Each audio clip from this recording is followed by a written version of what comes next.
Nous allons reprendre l'étude. Nous allons prier, si vous voulez bien.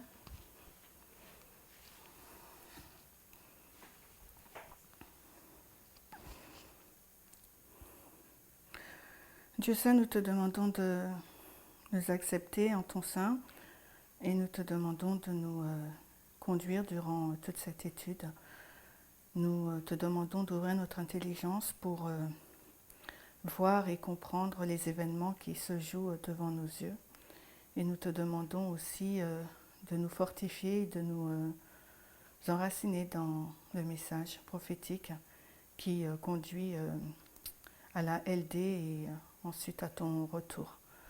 Que nous puissions garder au fond de nos cœurs et que ce soit notre priorité de vivre l'éternité promise avec toi et que la vie, notre vie quotidienne ne puisse pas nous ôter cette promesse, ce désir profond qui nous habite, afin que nous ne puissions pas donner priorité à autre chose. Au nom de Jésus, Amen. Amen. Amen. Alors, la première partie... Maurice ? Durant la première partie de ce matin, nous avons vu beaucoup d'informations. Donc, je vous rappelle le titre, ou bien du moins le sujet qu'on est en train de couvrir. C'est le sujet du roi du Sud. Donc, toute notre argumentation, tout notre déroulement, le développement de cette étude tourne autour du roi du Sud et la manière dont Dieu nous a conduits pour comprendre sa nature et comprendre sa chute et sa mort. Donc là, ce matin, on n'a vu que le premier point, alors que nous avons 4 points à voir. On a vu on a fait un rappel du message du cri de minuit qui est arrivé, je vous rappelle, donc en 2018. Nous avons vu que pour ce message, quand il est arrivé en 2018, l'ancienne Thèse, elle nous a dit que le cœur du message, ce sont les 2 sources d'information. Et en plus de cela, elle a donc fixé le temps en utilisant des nombres prophétiques, les périodes de 2 ans, les périodes de 10 ans. Elle nous a rappelé que sur la période de 10 ans, la guerre d'Afghanistan entre le roi du Sud et le roi du Nord ouvre le verset de Daniel 11, 40b pour notre dispensation, mais aussi que la période de 10 ans, la guerre de procuration que se livraient le roi du Sud et le roi du Nord en Syrie, ferme le verset de Daniel 11, 40b à Panium. Parce qu'à Panium, le roi du Sud va recevoir sa blessure mortelle et à la LD, il va mourir. Panium comme étant un point, mais aussi une période. Pour pouvoir fixer le temps 2019 et 2021, Panium, elle a aussi utilisé un autre outil qui est donc les lignes des révolutions. Par cette structure et par l'exemple des révolutions de la France, de l'Allemagne et de la Russie, ça nous a permis de comprendre la ligne de révolution des États-Unis d'Amérique dans laquelle on se trouve, le 6e royaume, parce que nous savons qu'à la LD, ce royaume, il devient le 7e royaume et il devient une dictature. Il laisse tomber sa démocratie. Et c'est ce que nous voyons déjà se mettre en place aujourd'hui. Donc on s'est focalisé succinctement sur la ligne de la révolution russe, parce que dans l'épisode, on n'est pas encore rentré dans l'épisode du 24 juin 2023, mais une référence a été faite par rapport à cette ligne de révolution par Vladimir Poutine. Donc on a essayé de comprendre les causes de cette révolution.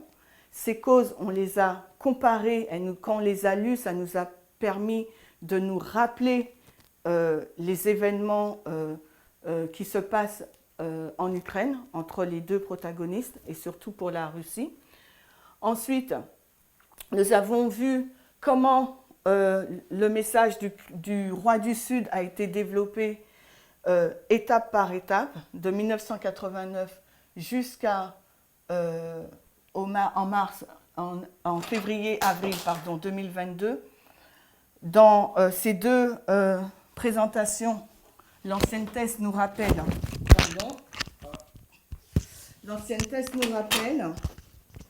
que Panium, c'est une guerre, décidément, Alors, dans ces deux présentations, février-avril, l'ancienne thèse nous rappelle que Panium, c'est une guerre d'information et qu'à partir d'octobre 2021, la Russie, les États-Unis, du moins d'avril à octobre, les États-Unis sont en mesure de prendre l'ascendant sur cette guerre d'information par rapport à la Russie. C'est ce que nous avons couvert dans cette première partie, qui est essentiellement une révision du message du Kremlin. Maintenant, dans cette deuxième partie, ce que je vous propose de faire, c'est on va survoler donc le point 2, 3, 4, hein, mais on va essayer, pour essayer de comprendre, discuter sur le 24 juin 2023, qui est un point tournant dans l'histoire du monde et surtout dans l'histoire de la Russie et du roi du Nord. Donc, pour commencer, donc comme je vous ai dit, je n'ai pas trop envie de faire une présentation, j'aimerais vraiment discuter avec vous. Alors, pour commencer, tout le monde a entendu parler du 24 juin, hein, c'était un samedi. Déjà, ça a commencé le 23 juin. Natacha a mis un article sur le forum le 24. Mais on suivait tous ce qui se passait. Donc, comment quelques personnes réagissent? Comment avez-vous réagi? Maurice, tu peux mettre...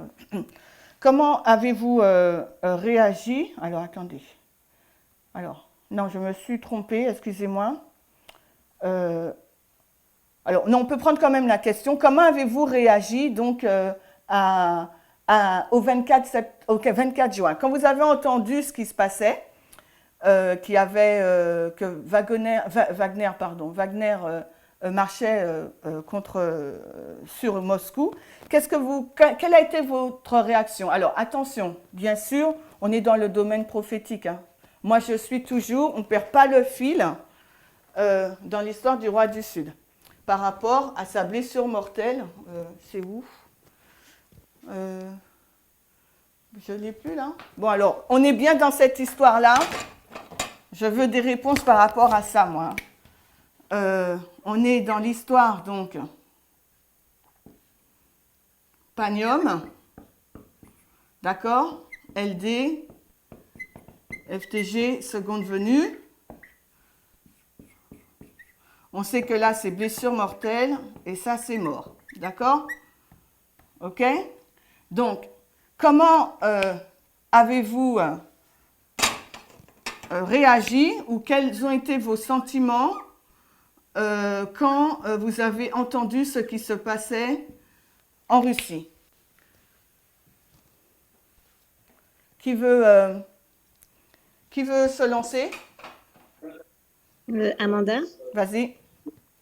Moi, je me suis dit que peut-être que le roi du Sud va mourir. Et le fait que nous sommes proches de la loi du dimanche, je me suis dit ça.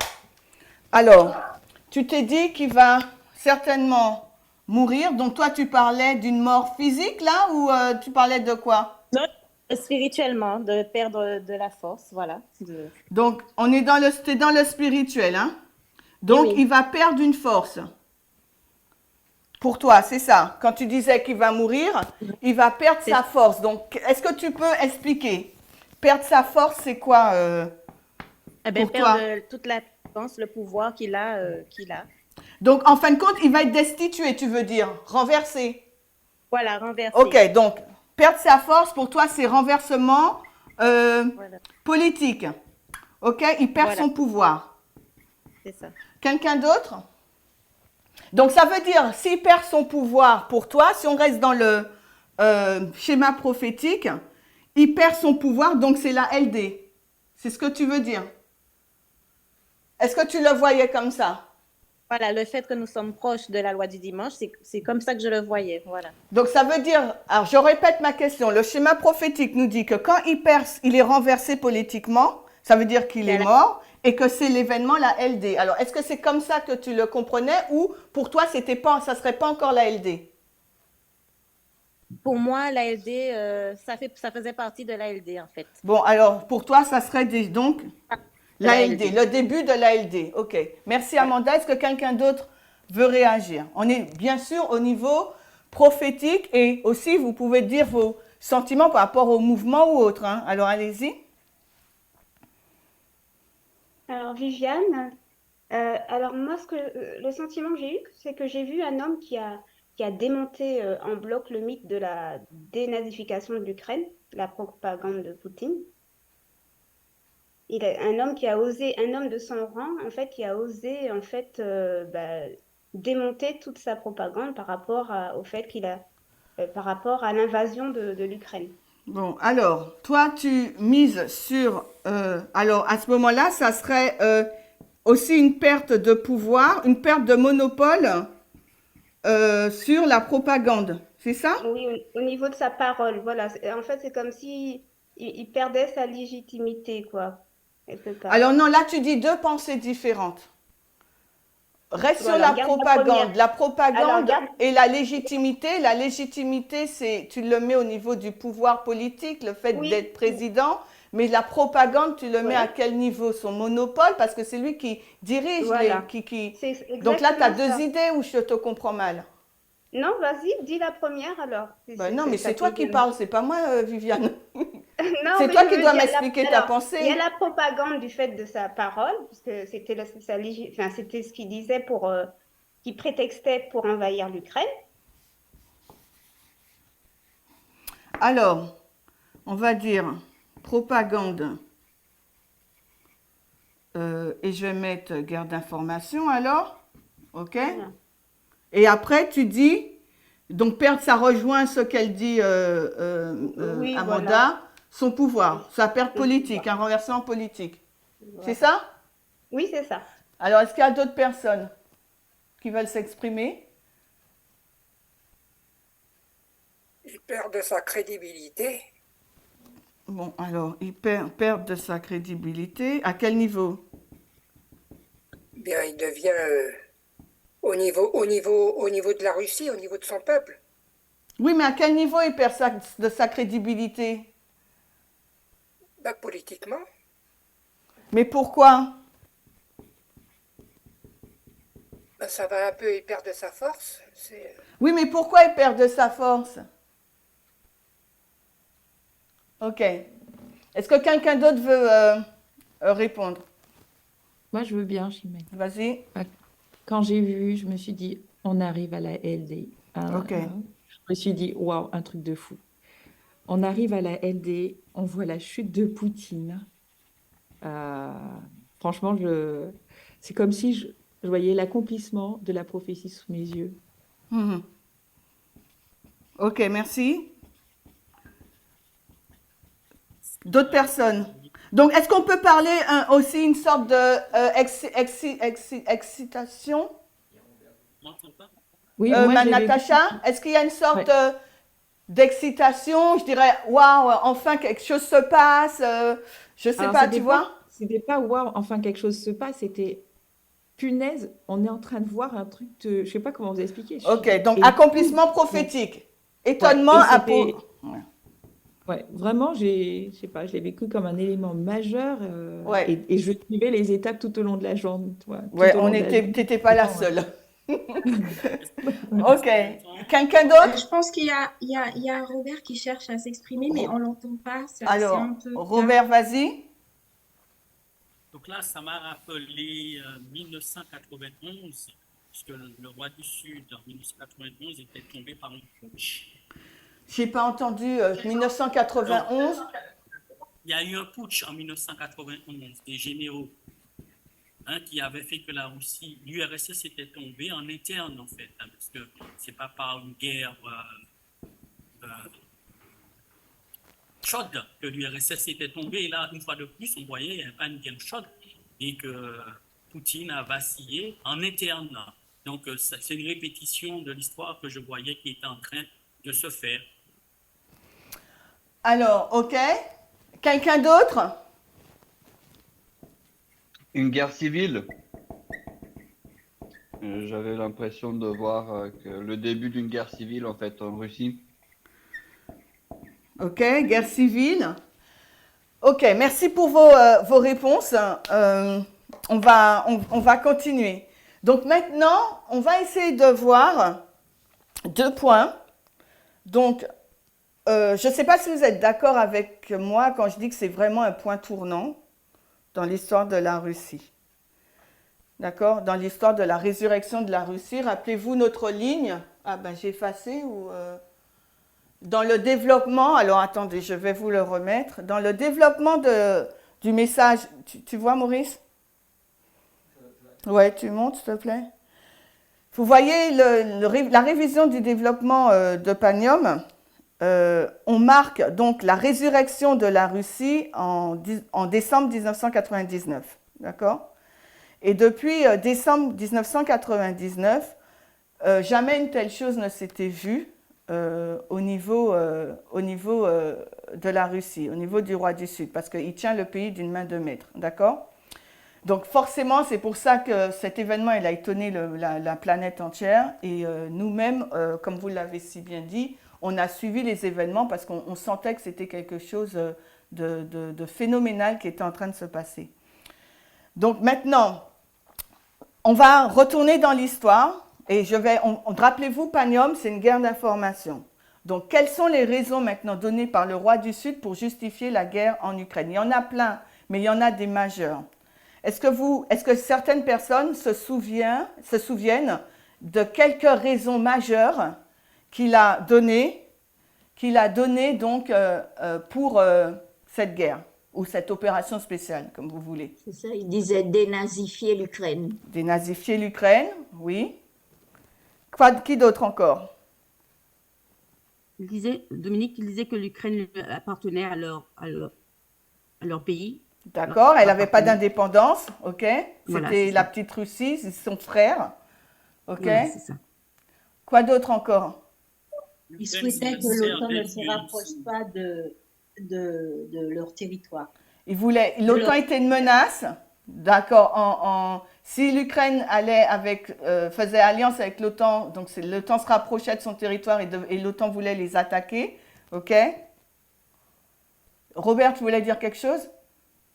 L'Ukraine, pour eux, c'est leur sphère d'influence. L'Ukraine, c'est leur sphère d'influence et fait partie de la Russie, d'accord? Je vous remercie. Donc, on voit maintenant sur ce diapo les réponses que vous avez données et c'est vraiment les raisons majeures qu'il a données. Et une que vous avez oubliée qu'il donnait, c'était pour protéger la population, d'accord? En lien avec la dénazification. Donc, et c'était pour lui une opération spéciale qui devait durer entre 3 et 10 jours. D'accord? Par contre, le roi du Nord, lui, comme on est dans une guerre d'information, qu'est-ce que lui disait? Alors que tous les pays occidentaux, les présidents des pays occidentaux allaient voir Vladimir Poutine, les États-Unis, eux, ils savaient, Joe Biden, lui, il savait que la Russie allait envahir l'Ukraine et il le disait. D'accord? Donc, il disait aussi, l'OTAN ne cherche pas à nuire à la Russie. Et en disant que l'Ukraine n'a pas d'indépendance territoriale ou fait partie du giron de la Fédération russe, donc il va à l'encontre du droit international parce que la Russie ne respecte pas l'intégrité territoriale de l'Ukraine. Parce que l'Ukraine, c'est un pays indépendant. Et il affirmait que la Russie va rentrer en guerre contre l'Ukraine. Donc maintenant, le fait marquant, on le sait tous, c'est le 24 juin, d'accord? Mais tout commence le 23 juin. Et notre message nous dit toujours de voir la relation de cause à effet. Donc, maintenant, notre focus ne va pas être entre le roi du Sud et le roi du Nord, mais notre focus va être sur le gouvernement russe tel qu'il est aujourd'hui pour voir cette lutte interne à travers quoi? La guerre d'information, toujours, qui s'est jouée entre ces deux protagonistes, d'accord? Ces deux amis qui sont devenus ennemis. Donc, c'est une tentative de mutinerie qui s'est passée le samedi 24, mais qui a commencé le vendredi 23, mais qui a commencé bien en avant. Donc, on va regarder, comme je vous ai dit, on va aborder ce sujet toujours sous l'angle de la guerre d'information, la guerre des récits, d'accord? Parce qu'il ne nous faut pas perdre de vue le fil prophétique. OK? C'est clair pour tout le monde? C'est clair. Est-ce que c'est clair pour tout le monde qu'on est toujours aussi dans le verset de Daniel 11, 40b? Oui.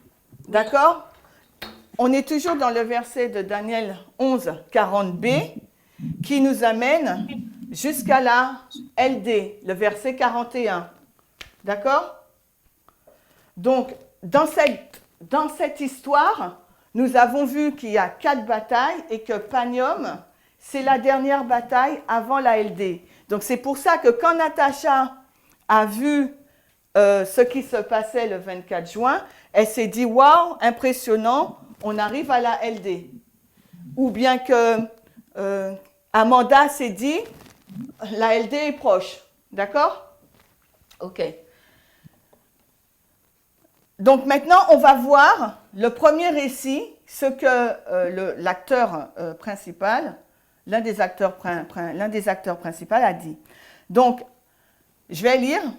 Et moi, j'ai retenu « libérer le peuple russe ». D'accord? Peut-être que vous allez retenir autre chose, mais moi, c'est ce que j'ai retenu. Et toute l'étude tourne autour de ce qu'il a dit, cette expression, ce groupe de mots « libérer le peuple russe ». Alors, le chef du groupe Wagner, donc je vais juste dire, annonce une rébellion armée. Le patron de la société de mercenaires a affirmé dans la nuit de vendredi à samedi avoir franchi la frontière avec l'Ukraine, accompagné de 25 000 hommes pour libérer le peuple russe. Et des activités antiterroristes sont en cours à Moscou. Il a affirmé le samedi 24 juin être entré en Russie avec ses troupes dans le but de renverser le commandement militaire. Donc, ceux qui ont dit qu'il perd son pouvoir politique, oui, son pouvoir en tant que chef de guerre. Il y a un micro qui est ouvert. Donc oui, cette tentative de mutinerie avait pour but de le renverser du pouvoir.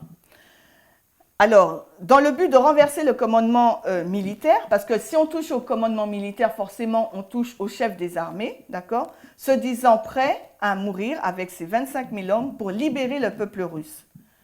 Le chef du groupe paramilitaire a assuré samedi se trouver au quartier général de l'armée à Rostov, centre névralgique des opérations en Ukraine, etc., etc. Donc maintenant, qu'est-ce qu'il veut dire par « nous voulons libérer le peuple russe ». Il dit « nous ne voulons plus que le pays vive dans la corruption, les mensonges et la bureaucratie ». Alors comment vous comprenez cette expression quand il dit, comment vous avez compris quand il dit « nous voulons libérer le peuple russe, c'est pour ça que nous marchons sur Moscou ». La parole est à vous, ensuite on va lire les articles. Je vous écoute.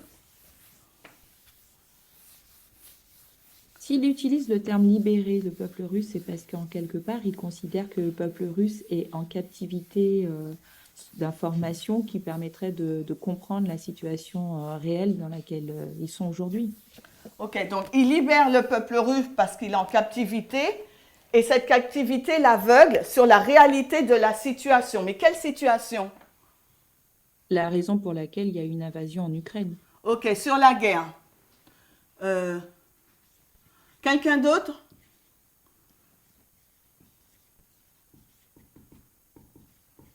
Oui, c'est Guylaine. Je vais donner juste un petit exemple de ce que j'ai suivi à la télé à un moment.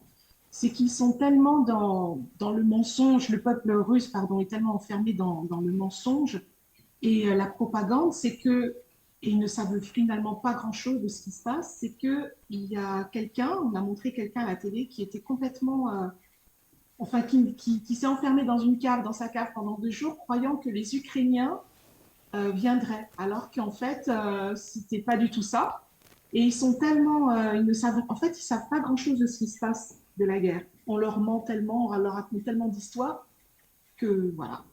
Alors, Donc, toi aussi, en fait, ils vivent dans une sous-réalité. Ils sont, Oui, je sais pas, c'est comme ils s'ils sont coupés vivaient de la réalité. Est-ce que tu es d'accord Ouais. avec ça quand je Oui, mets... complètement. Ils sont coupés de la réalité. Donc, vous restez que sur l'aspect guerre, ok? Ensuite, Oui. est-ce qu'il y a d'autres personnes qui souhaitent intervenir? Moi, j'ai quelque chose qui me gêne par rapport à la propagande, parce que Prigojine lui-même a une ferme à trolls et c'est lui-même qui diffuse les fausses informations. Donc, de là à dire libérer des mensonges, mais de quels mensonges? Puisque lui-même, il est l'auteur de ces mensonges avec ses fermes à trolls. Alors là, toi, tu poses une autre problématique.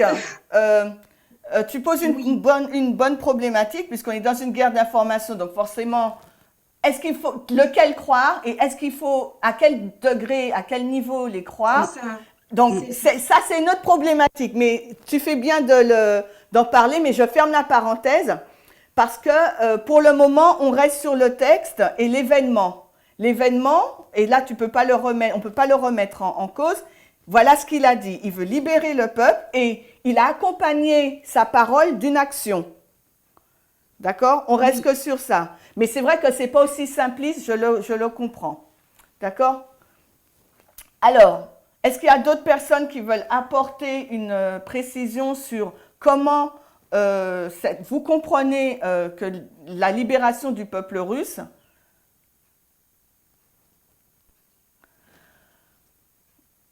Il nous faut déjà identifier quels sont les mensonges. Donc, vous avez identifié la guerre, d'accord, et la propagande. Mais lui, il ne dit pas que ça. Il dit la corruption et la bureaucratie. Donc, on va voir maintenant, on va faire la chronologie des faits pour comprendre pourquoi on est arrivé au 24 juin, cette lutte intestine entre Prigojine et l'armée. Mais qui dit l'armée touche indirectement ou directement Poutine, le roi du Sud, d'accord? Donc ça, je l'ai pris sur différents médias, pour essayer de revoir avec eux, et c'était sur LCI. Ils ont fait un récapitulatif sympa et j'ai trouvé que c'était clair. Donc, on rappelle, le 24 février 2022, le monde est surpris. Aux portes de l'Europe, il y a une guerre, d'accord, une guerre de procuration. L'Ukraine est au centre et on sait que cette guerre de procuration se joue avec le roi du Sud, d'accord, et le roi du Nord, qui est chef de l'OTAN, qui fait partie de l'OTAN, donc, et avec tous ses alliés occidentaux.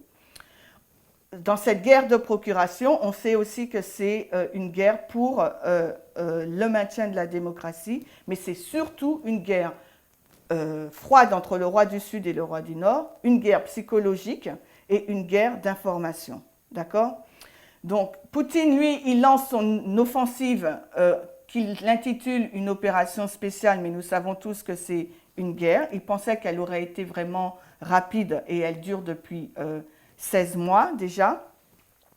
Et les Ukrainiens sont soutenus par l'Occident. Et nous sommes donc dans l'histoire de Panium.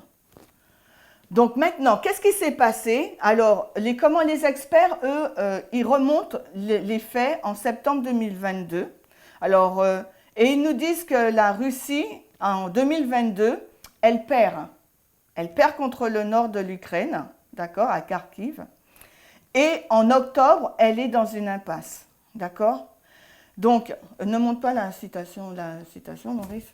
Donc, en Poutine, à ce moment-là, il va nommer un nouveau général, Sergueï Sourovikine, d'accord, lequel est un ami de Poutine et qui va faire est un ami de Wagner, pardon, et il va donc demander à Prigojine de rentrer dans cette guerre et de lui donner la victoire sur Bakhmout.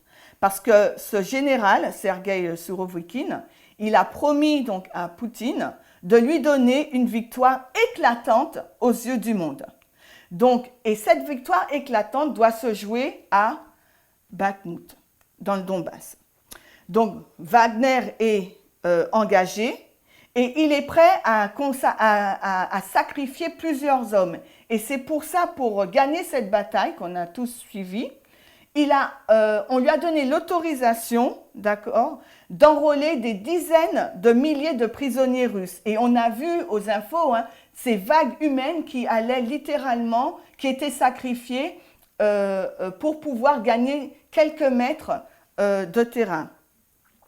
Quand Wagner il rentre en jeu, à ce moment-là, le ministre de la Défense, Sergueï Shoïgu, et le chef d'état-major, Gerasimov, ils ont échoué dans leur tentative de prendre Kiev, mais aussi dans leur tentative de prendre l'ascendant sur l'Ukraine.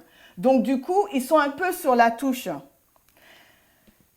Donc en fin de compte, l'armée russe, par ces deux chefs de guerre, vont combattre l'armée des mercenaires de Wagner. Ils ne s'aiment pas, les deux. Tu peux montrer la diapo maintenant, Maurice. Donc, en fin de compte, sur cette petite ville que tous les experts disent, Bakhmout, en fin de compte, ce n'est pas forcément une grande victoire, une ville qui a beaucoup d'intérêt aux yeux du monde, entre guillemets, vous comprenez ce que je veux dire. Il n'y a pas d'enjeu forcément dans cette ville, mais pour le pouvoir politique et pour les chefs de guerre, ça a un enjeu, parce que le ministre de la Défense avait dit à Poutine, je vais te donner cette ville et ça sera pour toi une victoire aux yeux du monde entier. Et il a engagé Prigojine pour donner cette victoire à Poutine. Mais entre-temps, les chefs de l'armée russe, eux, ils ne sont pas d'accord, ils ne sont pas contents d'être relégués. Donc, en fin de compte, on voit sur le terrain de Bakhmout deux factions internes qui s'opposent, mais aucune n'a vraiment la victoire. D'accord? Et c'est pour ça que on voyait les appels rageurs de Prigojine demander des munitions et des armes, parce qu'il était contré par ses chefs de guerre, puisqu'ils se livraient une bataille pour la même ville, pour que ce soit eux qui aient la victoire et non pas Wagner. Est-ce que vous voyez un peu l'intrigue? Mais si vous avez suivi les infos, ce que je vous dis, ça vous parle. C'est bon pour vous? Oui. Donc, Wagner, lui, maintenant, il va dire qu'il va décréter qu'il a eu la victoire à Bakhmout, même s'il a eu un nombre élevé de morts, mais il dit que il n'est pas satisfait qu'il y ait eu autant de morts dans ses troupes. Donc, il accuse l'armée publiquement. Et à partir du 12 janvier de cette année, donc il y a vraiment un sentiment de revanche qui va monter au sein de l'armée russe. Et et quand Wagner il va annoncer une nouvelle victoire, celle de Soledar, eh ben, l'armée russe va revendiquer cette victoire. Et au niveau de la guerre d'information, ils vont contrer le message de Wagner qui dit avoir gagné cette ville, Soledar, en disant qu'il ne faut pas trop se presser à faire des déclarations officielles. Donc ça va vraiment, c'est le porte-parole du Kremlin qui désavoue la victoire donc, de Wagner sur Soledar. Et le lendemain, le 13 janvier, l'armée russe va envoyer des parachutistes russes pour revendiquer, pour enlever les drapeaux de Wagner et revendiquer la victoire de cette ville en apposant, en faisant flotter donc les drapeaux de l'armée russe. Donc, on voit que au sein même de l'armée, il y a une rivalité entre les forces mercenaires et l'armée. Et le 13 janvier, comme l'armée a revendiqué, s'est approprié de cette victoire, le général de la défense va être remercié, Sergueï Sourovikine, et il est remplacé par Gerasimov. Et l'armée, donc à partir du 30 janvier, reprend les choses en main et n'aide pas du tout Prigojine. À ce moment-là, c'est une crise vraiment publique qui a lieu sur les médias sociaux et aussi sur les médias en Russie. L'un va dire qu'il a gagné, qu'il avance, et l'autre va contrecarrer les plans. Donc, à ce moment-là, à partir du 21 février, c'est à ce moment-là que Wagner il va commencer à fustiger en public l'armée. Et qu'il va dire qu'en fin de compte, il fait face à une trahison de l'armée qui ne lui livre pas de munitions et qui ne lui apporte pas un soutien aérien. Et il affirme aussi que l'armée veut détruire Wagner. Après cela, il reçoit du matériel et ensuite, il n'a plus suffisamment de matériel et on assiste toujours, chaque semaine quasiment, on assiste à des demandes de matériel et au fait qu'il fustige l'armée russe pour son manque de soutien. Il accuse aussi l'armée de vouloir détruire ses forces. En avril, il va également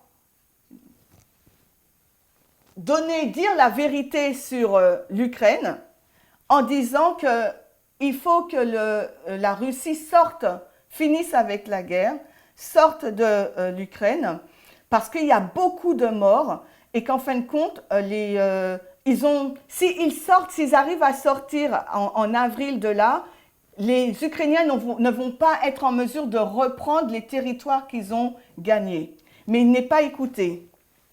Le 13 mars, l'Institut de l'étude de la guerre déclare que Poutine et le ministère de la Défense russe pourraient utiliser Prigojine comme bouc émissaire à Bakhmout. Et Poutine utilisera probablement les pertes de Wagner, le mauvais moral et les crimes de guerre pour éviter ce genre de problème aux forces armées russes. Donc on voit qu'au sein même de l'Ukraine, il y a deux guerres en fin de compte qui se livrent. Les Russes contre les Ukrainiens, mais aussi l'armée russe contre l'armée de Wagner. Et qui ne veut pas que Wagner prenne l'ascendant. Est-ce que c'est bon pour vous? Maurice, ne monte pas le diapo, s'il te plaît. Est-ce que c'est bon pour vous? Oui. Oui. Donc, on essaye là de voir la chronologie des faits. On essaye de voir la chronologie des faits. Donc, c'est ce qu'on a vu. Donc, c'est devenu quelque chose d'interne, d'accord, et qui est entré dans le domaine public. OK? Donc, maintenant, on reprend ce que Prigojine il a dit, libérer le peuple russe du mensonge.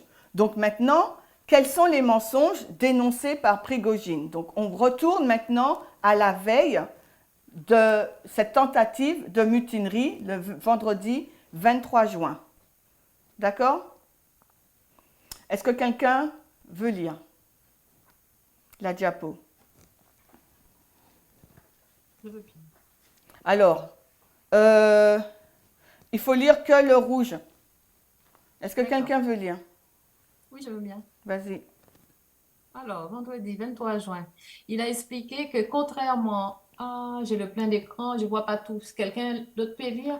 Bon alors, vendredi 23 juin, alors Prigojine, il a expliqué que dans ses vidéos, contrairement à ce que prétend la propagande du Kremlin, d'accord, la propagande du Kremlin, l'armée ukrainienne n'a pas visé les populations civiles du Donbass depuis 2014. Je crois que c'est Josiane qui nous a dit que l'une des raisons pour laquelle, l'une des raisons évoquées par Poutine pour envahir l'Ukraine, c'était la dénazification et la démilitarisation aussi. Donc là, il donne sa contre-vérité Et il dit, voilà, Poutine vous a dit que la population ukrainienne, elle veut combattre l'armée. En fin de compte, non, c'est pas vrai. D'accord? Donc, il remet en cause les déclarations ou les raisons officielles de l'opération spéciale. D'accord?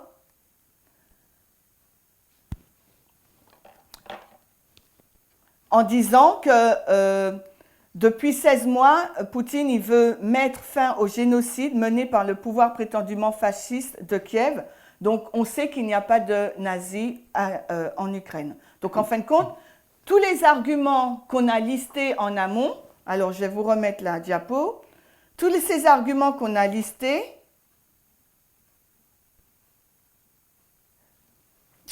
vous voyez la diapo, tous ces arguments listés, Prigojine, il est en fin de compte en train de les démonter.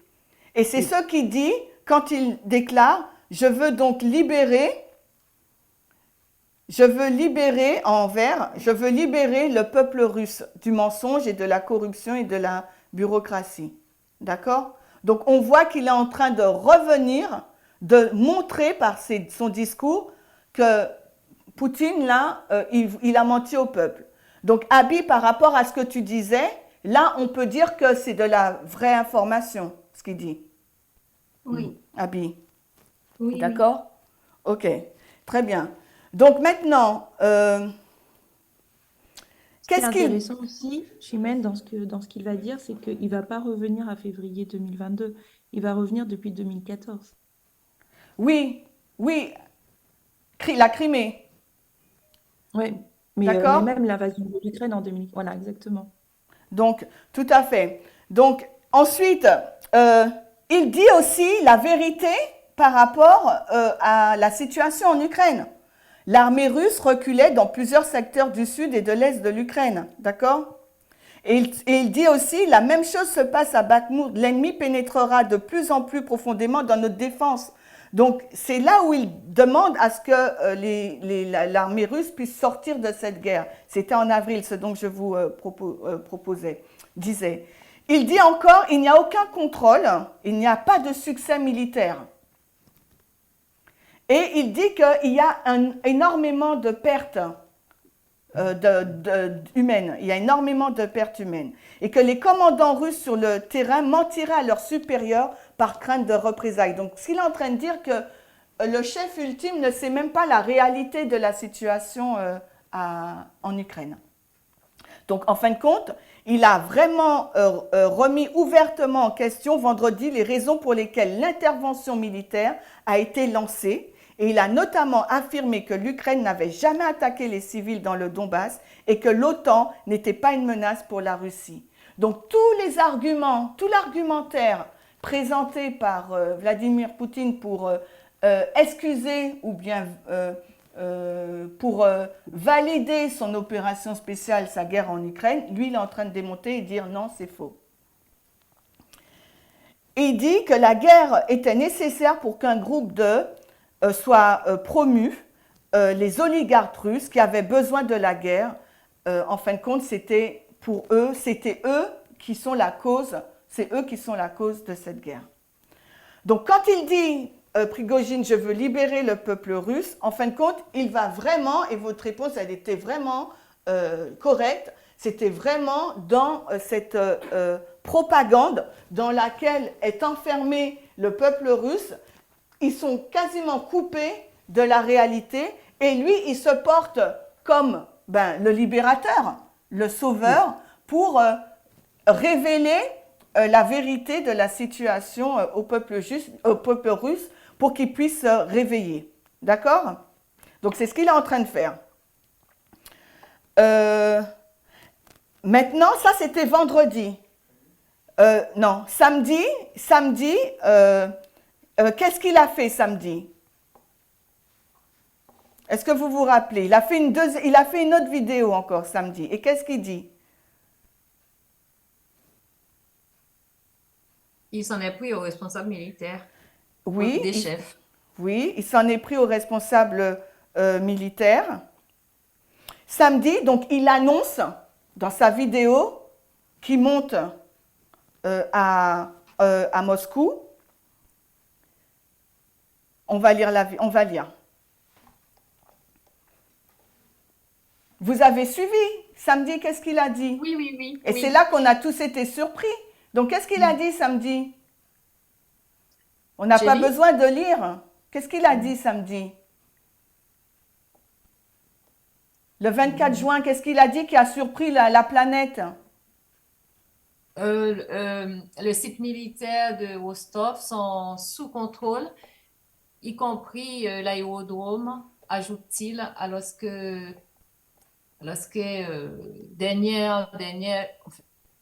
ce contrôle y compris l'aérodrome, ajoute-t-il, alors que derrière lui marchent des hommes en uniforme. Ok, merci Marie. Tu es en train de lire. Moi, je voulais Pardon, juste... excuse-moi. C'est gentil d'avoir Oui, il lu. a 25 000 hommes. Voilà, ok. Donc, en fin de compte, moi, je voulais qu'on raconte un peu. Donc, ok. On a tous suivi. Donc, le 24, il dit qu'il est en train de marcher avec 25 000 hommes sur Moscou. D'accord? Et qu'il a il a battu des hélicoptères, il a tué des hommes et qu'il ne veut pas un bain de sang. D'accord? Donc, non, ça, c'est après. Il marche sur Moscou, ils sont prêts à mourir. D'accord? Vous avez suivi comme moi. C'est ça? Je ne me trompe pas? Oui, C'est bien ça. Donc, il contrôle les sites militaires, il contrôle l'aérodrome, d'accord? Donc, il marche sur Moscou et il a, comment dirais-je, et je ne me rappelle plus combien de kilomètres il y a, mais on a vu progressivement, ne montre pas la vidéo, la diapo, on a vu progressivement son avancée jusqu'à ce qu'il lui reste 200 km pour qu'il fasse demi-tour, d'accord? Donc, on a vu qu'il a progressé très rapidement. Donc, maintenant, nous, qu'est-ce qu'on va faire? On va essayer de comparer,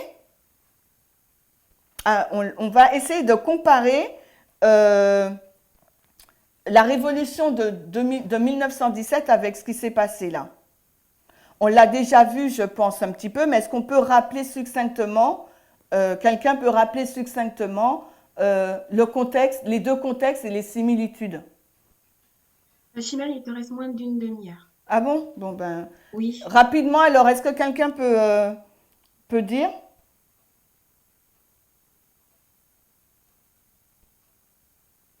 Bon, alors, c'est pas grave. Donc, on l'avait vu en première partie. Donc, maintenant, on va voir que le 24 juin, Poutine, ça a été vraiment la révélation aux yeux du monde de sa faiblesse. D'accord? Parce que personne n'avait osé l'affronter à ce niveau-là. Parce qu'il avait toujours réussi à contrôler, à maîtriser les insurrections. Et dans son discours, pourquoi nous sommes retournés, je l'ai effacé, à la révolution russe de 1917? Parce que qu'est-ce que Poutine il a dit dans son discours? Est-ce que quelqu'un se rappelle? Est-ce que vous êtes avec moi? Est-ce que quelqu'un se rappelle? Oui, il a dit c'est de la trahison, il les a traités des terroristes. Ok, mais quel est le lien avec ce que tu dis 1917? Il y a quelque chose de similaire qui s'est passé en 1917. Ok. Est-ce que quelqu'un d'autre se rappelle?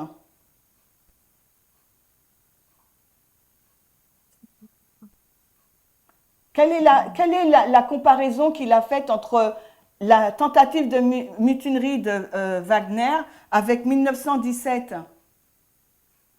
Pourquoi je suis allée dans les révolutions, dans la guerre civile? Alors, on va lire, c'est pas grave. Ouais. Alors, je vais lire. Je ne voulais pas tout lire, mais on va tout lire pour vous rafraîchir la mémoire.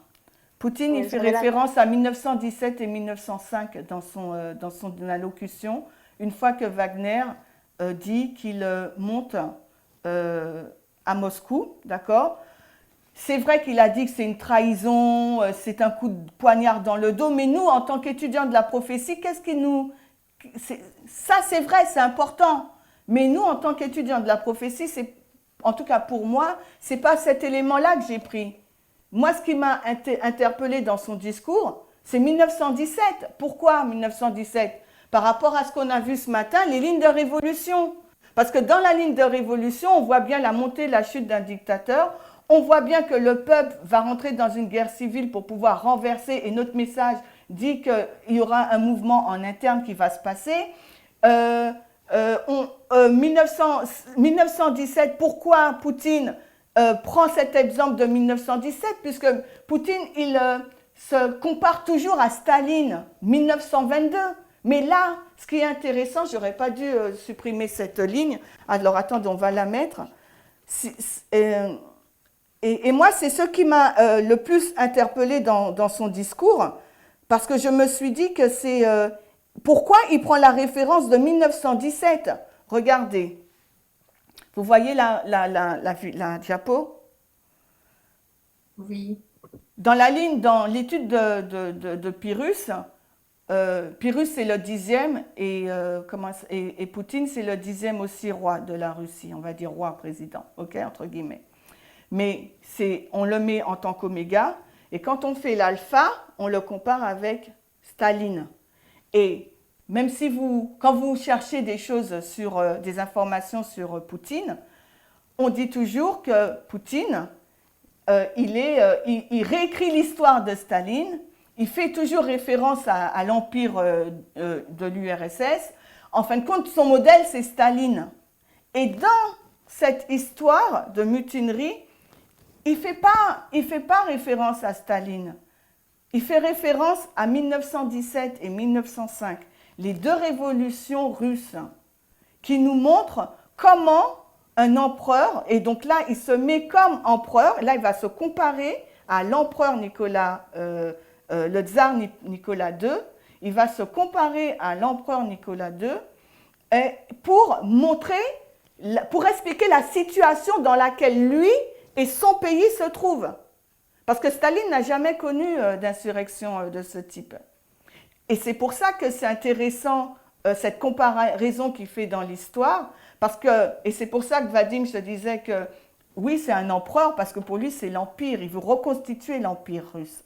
Et l'empire russe, la fin de la monarchie de l'empire russe, tel qu'il le conçoit dans cette tentative de mutinerie, fait référence non pas à Staline, mais au tsar Nicolas II. Et nous, en tant qu'étudiants de la prophétie, c'est cet élément-là qui nous intéresse pour faire une comparaison contraste. Et c'est ce qu'on a fait en première partie. Est-ce que vous me suivez?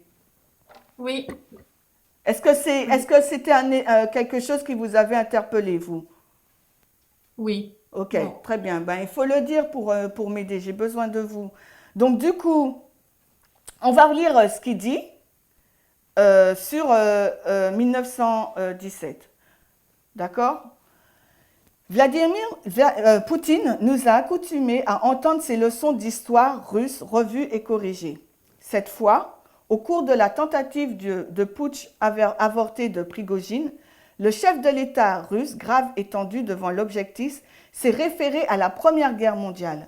C'est exactement le coup qui a été porté à la Russie en 1917, lorsque le pays a combattu pendant la Première Guerre mondiale. Mais la victoire lui a été volée, les intrigues, les querelles, la politique politicienne dans le dos de l'armée et la désintégration de l'État, la perte de vastes territoires, le résultat fut la tragédie de la guerre civile. Donc, qu'est-ce que Poutine il est en train de comparer et contraster là? Ce qui s'était passé en 1917. J'ai pas entendu. Tu peux répéter, Marie, s'il te plaît? Oui, il compare à ce qui s'était passé en 1917. Ce qui s'est passé le 23 juin. Ok, ça c'est clair. Ok, mais qu'est-ce qu'il dit? Qu'est-ce qu'il veut nous dire? Tu peux remettre le texte, s'il te plaît? Maurice, on ne voit pas le texte. Qu'est-ce qu'il est en train de dire? Il est en train de dire que ce qui s'est passé en 1917 est en train de se reproduire là. Donc il est en train de dire que la cause de 1917, d'accord, on était en guerre, tout comme aujourd'hui on est dans une guerre, d'accord. La victoire lui est volée, d'accord, et qu'à cause des intrigues, des querelles, de la politique politicienne dans le dos de l'armée, puisque je vous ai dit la chronologie des faits, la Russie est en guerre en Ukraine, mais que l'armée officielle et l'armée privée se font la guerre. Donc, la Russie est en guerre, mais les deux armées, privées et officielles, se font la guerre. Et à cause de ça, la Russie va rentrer dans une guerre civile. Est-ce que vous le comprenez comme ça? Ah oui. Oui. Oui, Oui, très oui. bien. Si vous comprenez Oui, oui. autrement, Mais dites-le moi. Mais moi, quand j'ai lu, C'est ce qui a j'ai été vu. dit.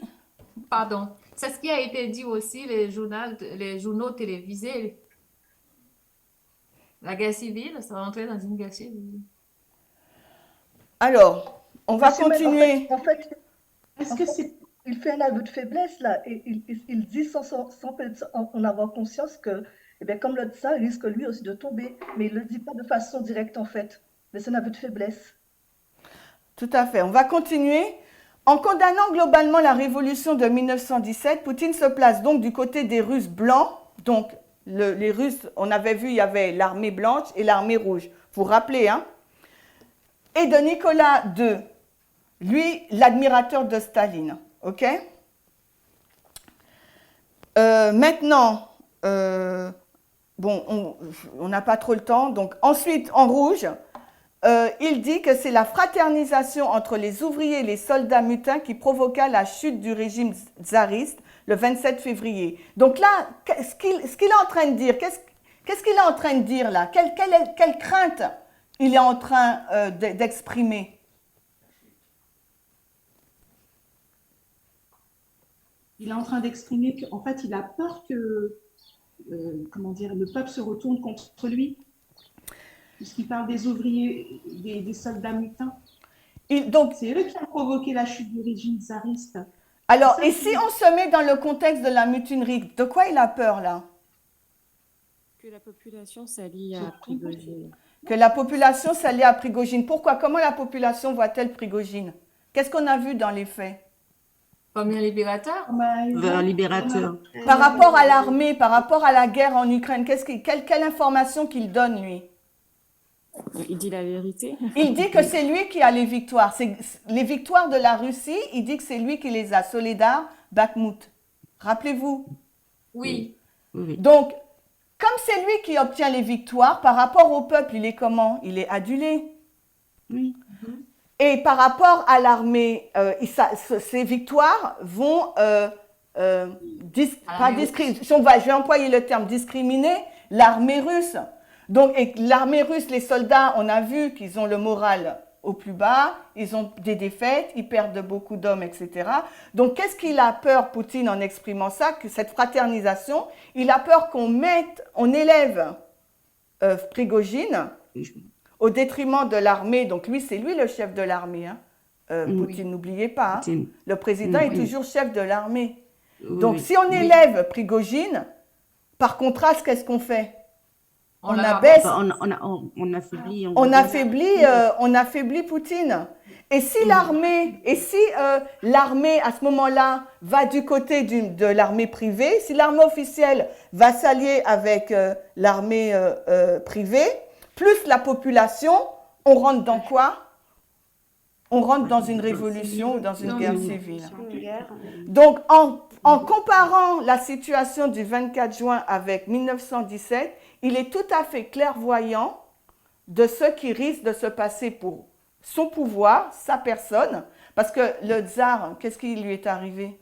On l'a tué. On l'a tué, d'accord? Il est assassiné. Ok, lui et sa famille. Donc, il exprime sa crainte, et c'est pour ça qu'aux yeux du monde, non seulement Poutine a affiché sa faiblesse en tant que monarque souverain de la Russie, entre guillemets, président de la Russie, mais aussi il a affiché sa faiblesse au niveau de son autorité. Le fait d'avoir deux armées séparées a contribué à l'affaiblir. Et surtout, si vous vous rappelez, auparavant, il disait qu'il ne connaissait pas Wagner. Et maintenant, il affiche haut et clair que Wagner, il a été soutenu financièrement par le Kremlin. Donc, cette histoire était très intéressante. Et c'est pour ça que le journaliste, à juste titre, il dit le pire, oui, s'il te plaît, Le pire pour le nouveau tsar, donc Poutine, serait la répétition de cette fraternisation entre les soldats dissidents et une partie de la population. Et il est courant d'entendre dire, et l'on est porté à croire, que les Russes sont endormis. Rappelez-vous le message, l'histoire de Pyrrhus. L'ancienne thèse en 2018 nous disait qu'on s'attend à un mouvement interne. On s'attend à un mouvement interne de la population. D'accord? Donc, donc c'est sa crainte aussi. Et les experts et les journalistes, ils s'attendaient déjà bien avant à un soulèvement de la population, mais rien n'est fait jusqu'à aujourd'hui. Et il dit, il est courant, le journaliste, il est courant d'entendre dire, et l'on est porté à croire que les Russes sont endormis, amorphes, inaptes à la révolte. Attention au lion qui dort. Il serait faux d'imaginer je ne sais quelle fatalité génétique de cette torpeur. Donc ce qu'il est en train de dire, le journaliste, attention, ne croyez pas que les Russes ne vont pas se réveiller un jour ou l'autre. Donc Poutine, il est sur un fil. D'accord? Ok. On va continuer parce qu'il ne me reste pas beaucoup de temps. On va voir donc la fin de la crise. Donc, qu'est-ce qui s'est passé? Comment cette crise, elle s'est finie? Il y a une négociation. Il y a une négociation, oui. Et qui a dit, le président a dit, il va accueillir Rouennais, le groupe et tout son armée. Alors, quel président? Alors là, on voit, qu'est-ce qu'on voit rentrer toujours au niveau prophétique, hein. Le roi du Sud, là, lui, il va déplacer ses pions. Alors, il va déplacer sa sphère d'influence, mais qui? La Biélorussie. La Biélorussie, d'accord. Donc, pour Poutine, ils ont choisi de dévier Wagner vers la Biélorussie avec son chef Prigojine, en disant qu'ils vont l'accueillir. Hein, comme cela, ça permettait de faire descendre la tension. D'accord, donc on voit que là, son pion, une de ses sphères d'influence rentre dans cette crise et va désamorcer la crise, d'accord, en proposant d'accueillir, donc comme tu dis, Wagner et les groupes. Donc 3 propositions sont faites. Donc on voit qu'à 200 km de Moscou, il y a un revirement de situation. On pourrait se demander pourquoi. Donc Prigojine, lui, la raison qu'il a donnée, c'est quoi? Éviter un bain de sang. Éviter un bain de sang, d'accord? Mais moi, je trouvais ça très bizarre quand même. Je ne sais pas quel a été votre ressenti, mais il avait l'air quand même assez déterminé, prêt à mourir. On voit qu'il marche et qu'il est à 400 km, puis à 200. Et d'un seul coup, il revient sur sa situation alors qu'il était déterminé. Comme s'il nous manquait une pièce du puzzle pour comprendre le revirement de situation. Moi aussi, Natacha, j'ai eu cette même interrogation parce que quand tu regardais les images, la défense qu'apposait Poutine, c'était il écrasait, il défonçait les routes et on ne voyait pas vraiment cette unité de la population ou de l'armée. On avait l'impression qu'il était seul. Il était tout seul, entouré, d'ailleurs la presse a dit, il est tout seul. Il s'était enfermé, barricadé, et il n'y avait pas de soutien, il n'y avait pas l'armée, il n'y avait rien. Il a fallu que ça a démontré vraiment sa faiblesse, parce que derrière, il a été obligé de mettre des barricades autour de Moscou. Mais qu'est-ce qui a déclenché le retournement de situation? En fait, c'est comme si il nous manquait une information pour ce revirement de situation. Tout à fait. Donc, et c'est pour ça qu'il faut suivre, hein, parce qu'on est dans une guerre d'information. Et on est avec un État qui ment sans aucun scrupule, qui est vraiment dans l'art du mensonge, il excelle. Donc après, on le saura tôt ou tard, on ne le saura jamais. Mais toujours est-il que ce revirement de situation a permis que Poutine sorte sa tête de l'eau, mais au détriment, mais ça l'a quand même beaucoup affaibli, parce qu'on a vu, comme tu disais, qu'il était isolé. Même s'il y a eu les appels de l'Église, ce qui est intéressant au niveau prophétique, il y a eu l'appel de l'Église pour demander cette unité et ce soutien au chef de l'État. Et il y a aussi tous les oligarques ceux qui n'ont pas fui, qui ont appelé au calme. Toujours est-il, Mais, la tentative... quand tu as parlé de l'aspect prophétique en évoquant 1917, la situation qui se répète là, avec ce qu'on vit actuellement, est-ce que effectivement dans cette histoire passée, il y a une situation qui était pareille?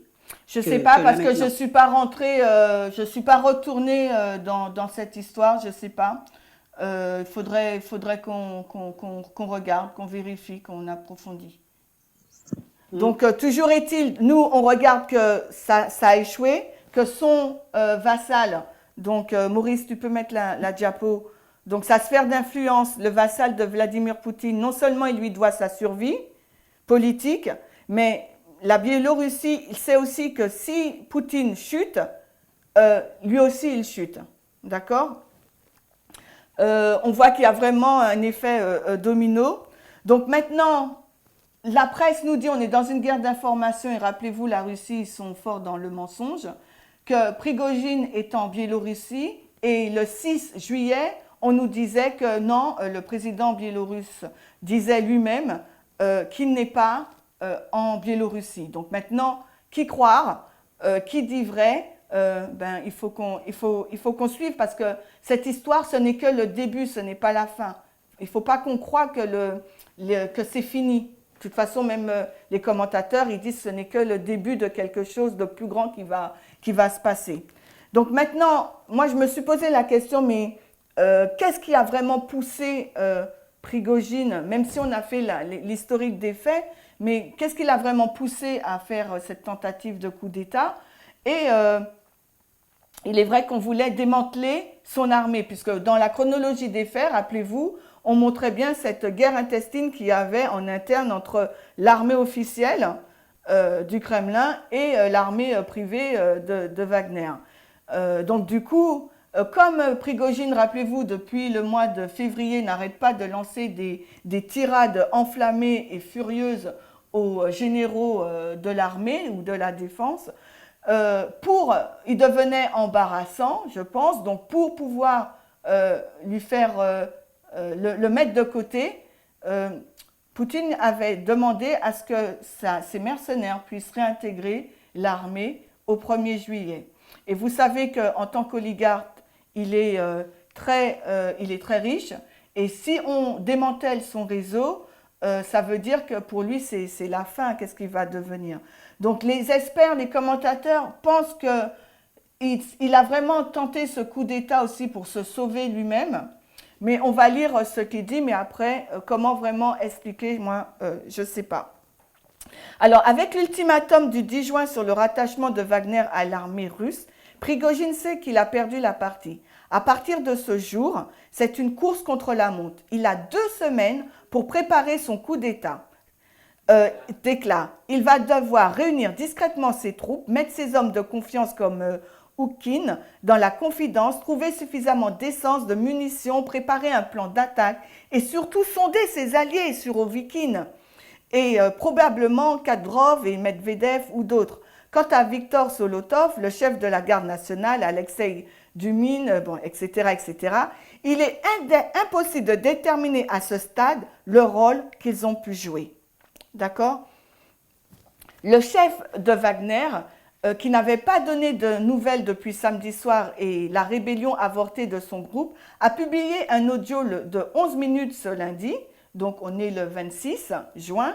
Il assure qu'il ne voulait pas renverser le pouvoir russe, mais son objectif était de sauver son groupe paramilitaire menacé d'être absorbé par l'armée le 1er juillet.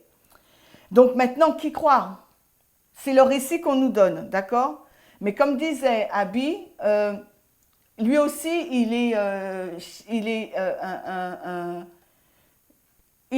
c'est un expert de la fausse information aussi, d'accord? Donc, toujours est-il que dans cette tentative de coup d'État, on a 2 discours. On a une référence qui mène donc à la révolution de 1917, révolution que Dieu nous avait permis de comprendre dès 2018 pour nous montrer qu'il y a la mort d'un dictateur, mais la chute d'un dictateur aussi. Il y a aussi l'histoire de Panium autour de cette guerre de procuration en Ukraine, qui nous montre que c'est une guerre d'information qui se joue. Et dans cette tentative de mutinerie, on voit cette guerre d'information. Elle transperce toutes les situations, tout le conflit ukrainien. Et on voit que le conflit ukrainien, ça a vraiment été le catapulte, le déclic pour faire surgir en interne ce conflit qu'il y a entre le pouvoir, mais aussi dans le contrôle de l'information. Et Panium, c'est cette guerre d'information qu'il nous faut suivre et comprendre à travers les événements qui se déroulent sous nos yeux. Est-ce qu'il y a des questions? Pas des questions, mais moi, ce ou que des je vois, c'est commentaires? que tu nous as aussi ramené sur le chiffre des 10 ans. On a pu voir de 1979 à 1989 l'intervention de la Russie en Afghanistan. On a vu 2011-2021 avec la Syrie. Et il faut se rappeler que pour l'Ukraine, ça a commencé en 2014. Donc, on voit à nouveau la Russie intervenir dans une sphère d'influence.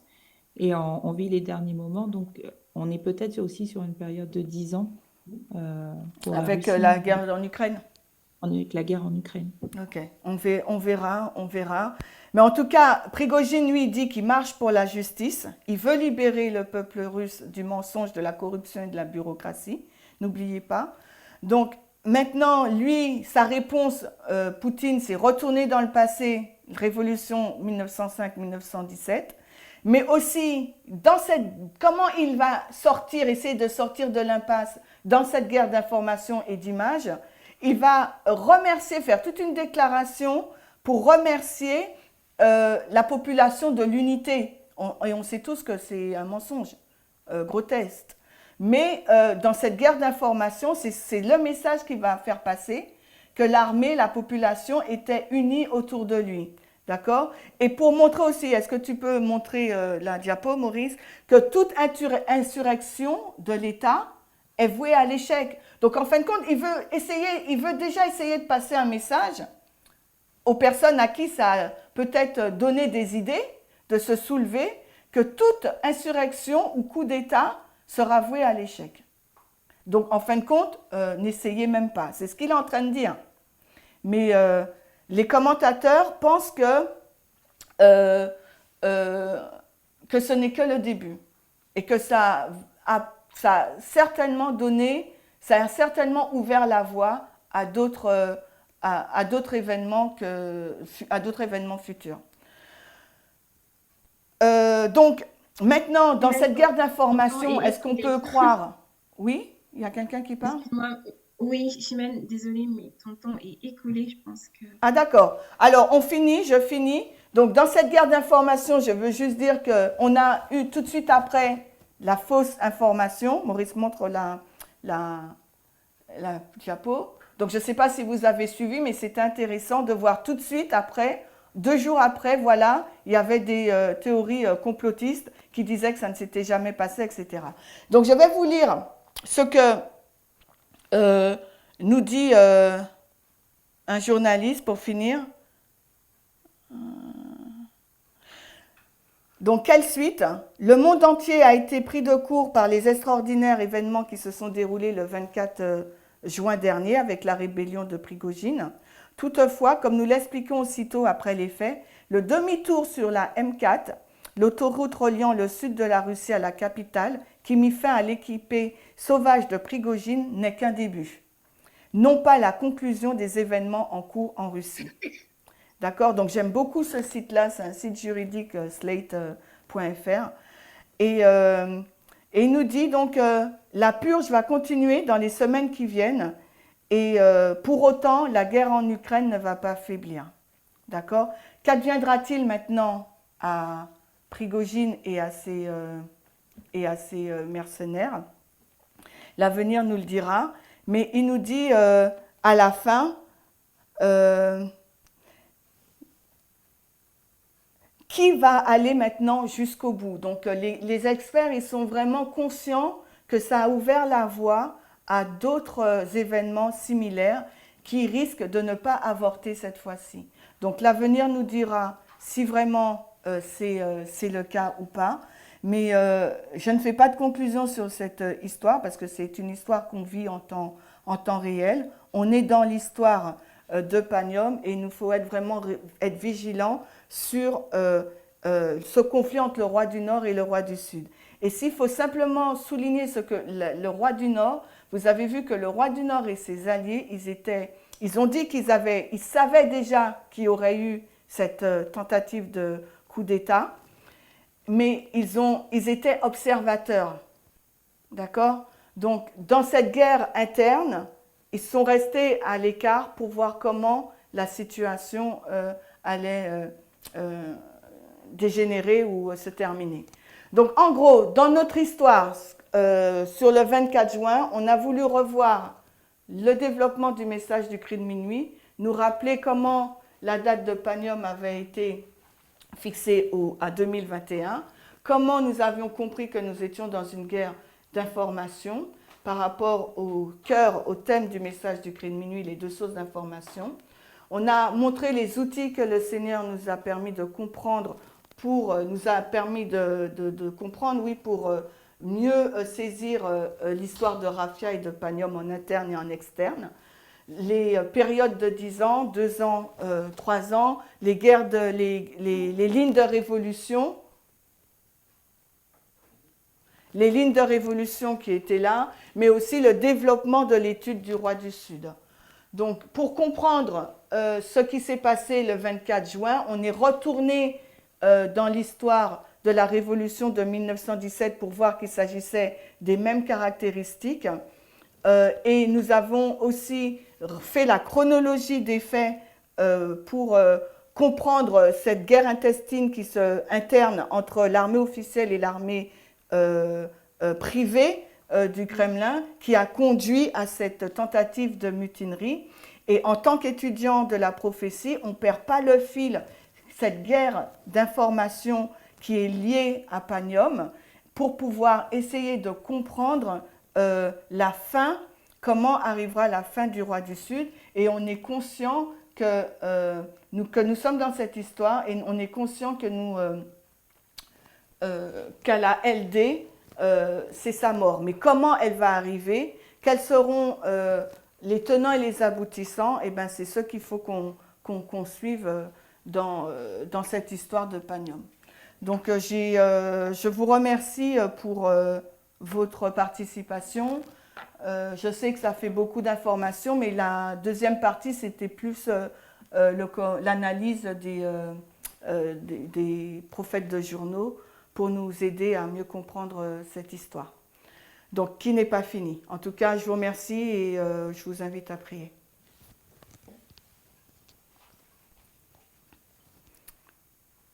Seigneur Jésus, nous te remercions pour cette journée de sabbat. Nous te remercions de nous avoir donné suffisamment d'enseignements pour pouvoir être alertés par ce qui se passe dans ce conflit avec le roi du Sud et le roi du Nord.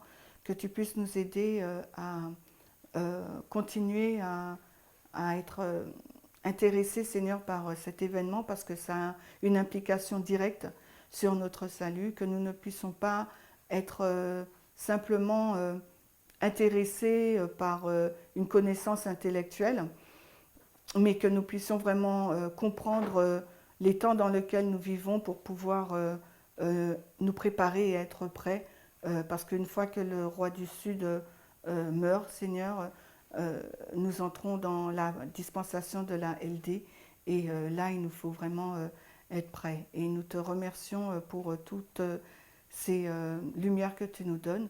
Nous te prions de bien vouloir nous bénir, nous fortifier tous et nous aider à avancer jour après jour dans ce message. Au nom de Jésus, Amen.